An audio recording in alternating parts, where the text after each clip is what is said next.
dans les médias. Merci beaucoup d'être ici. Alors évidemment, c'est une journée très, très spéciale aujourd'hui. C'est le lancement de la campagne de la première femme qui se positionne comme future mairesse de Trois-Rivières. Une jeune femme dynamique. Alors, ça me fait énormément plaisir de présenter la prochaine mairesse de Trois-Rivières, Mme Valérie Renaud-Martin.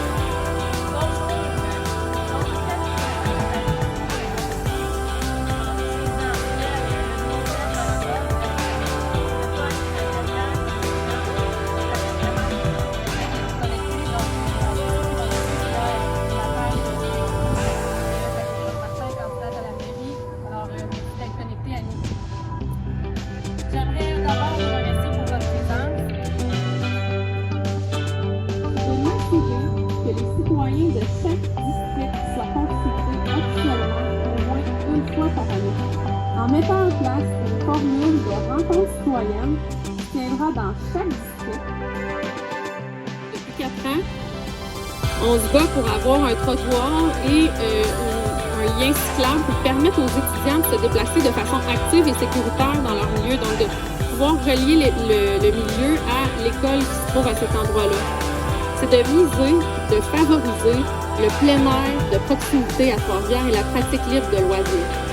On a la chance à Trois-Rivières d'avoir de belles forêts urbaines un peu partout sur notre territoire, mais moi je constate qu'elles ne sont pas connues ou peu connues et qu'elles ne sont pas toujours facilement accessibles. La pandémie a fragilisé plusieurs secteurs.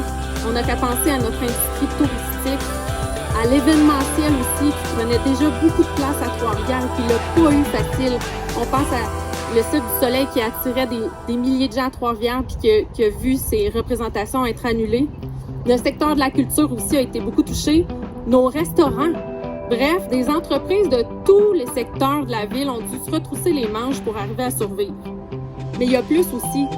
Pandémie ou pas, le vieillissement de la population va faire en sorte que les besoins de main-d'œuvre que certains secteurs connaissent déjà vont être amplifiés. Et on dit que d'ici 2030, c'est plus de 600 000 personnes qui vont prendre leur retraite au Québec. On doit être attractif pour avoir une main-d'œuvre qualifiée à Trois-Rivières, mais aussi pour répondre à la transformation de notre économie. Je pense ici au virage numérique. Il faut que les entreprises s'en aillent vers ça.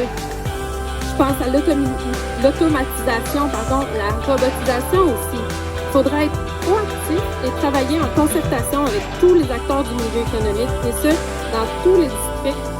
Une gestion des fonds publics orientée vers une diminution de taxation et la capacité de payer des citoyens.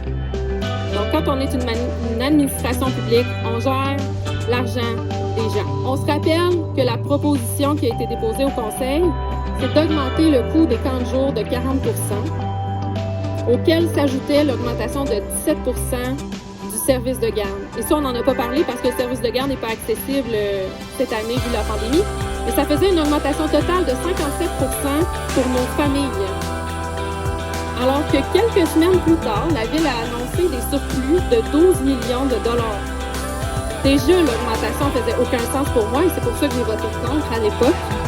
Mais ça faisait encore moins de sens quand j'ai vu les surplus qu'on dégageait et qu'on annonçait cette année. Puis je comprends la réalité de la Ville qui cherche des nouveaux revenus. Mais ce n'est pas dans la poche des familles qu'on doit aller chercher l'argent et encore moins au détriment de nos enfants, pour qui les camps de jour sont bénéfiques. On devrait plutôt être fiers à Trois-Rivières d'avoir des camps de jour accessibles pour nos enfants et ce, peu importe nos revenus. Je veux travailler à améliorer le processus de répartition des surplus. On a décidé de mettre de l'argent dans un fonds, le fonds de logement abordable, qui, l'objectif est louable en soi parce qu'on sait que les logements, on veut les garder accessibles ici à Trois-Rivières, mais ce fonds-là n'existe pas. Donc, on a choisi de mettre 200 000 $ dans un fonds qui n'était pas créé, dont on ignorait encore les critères et qui allait servir à financer du privé. J'ai rien contre le privé, mais le fait est qu'on ne connaissait pas le programme. Et on a des programmes, au contraire, à Trois-Rivières qui existent déjà, dans lesquels on sait qu'il manque d'argent pour entretenir nos immeubles, par exemple, pour assurer la sécurité dans les quartiers résidentiels. Donc, c'est vers ça qu'on aurait dû mettre notre argent. Alors, moi, je veux m'engager à réviser et rendre le processus plus équitable. On travaille sur un processus de consultation publique qui aura lieu sous le thème « Votre voix compte » et qui se déroulera tout au long de l'été. Donc, des rencontres en groupe sur la plateforme Zoom vont être prévues et annoncées prochainement. Il y aura aussi un sondage en ligne que les gens pourront remplir, donc qui permettront d'alimenter aussi et qui permettront aux citoyens de partager leurs idées avec nous. Il y aura aussi, dans le fond, un vox pop qui va faire partie des outils proposés. Alors, j'invite donc les gens à me suivre sur ma page Facebook Valérie Renaud-Martin, candidate à la mairie, parce que prochainement, on annoncera les dates des premières consultations publiques. Tout au long de l'été, on pourra communiquer avec vous, là, des citoyens et des citoyennes de Trois-Rivières par le biais de la page Facebook. Merci encore une fois pour votre présence. J'espère vraiment qu'ensemble, nous pourrons bâtir une ville qui se démarque, qui innove. Donc, merci beaucoup et bonne fin de journée.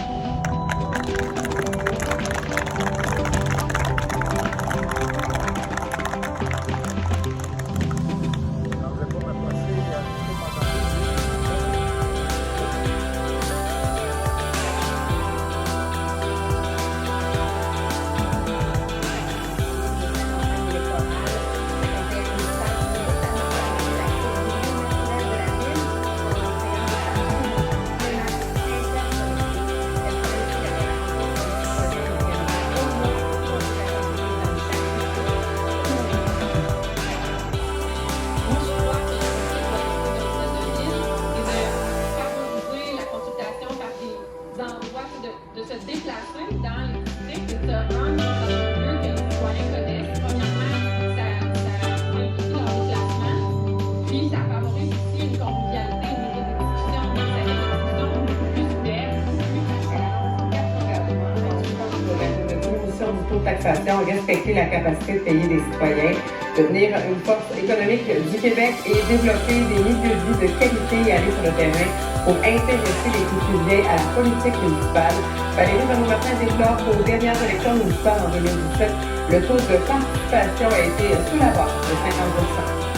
Ce à quoi je m'engage, c'est de m'assurer que les citoyens de chaque district soient consultés officiellement au moins une fois par année, en mettant en place une formule de rencontre citoyenne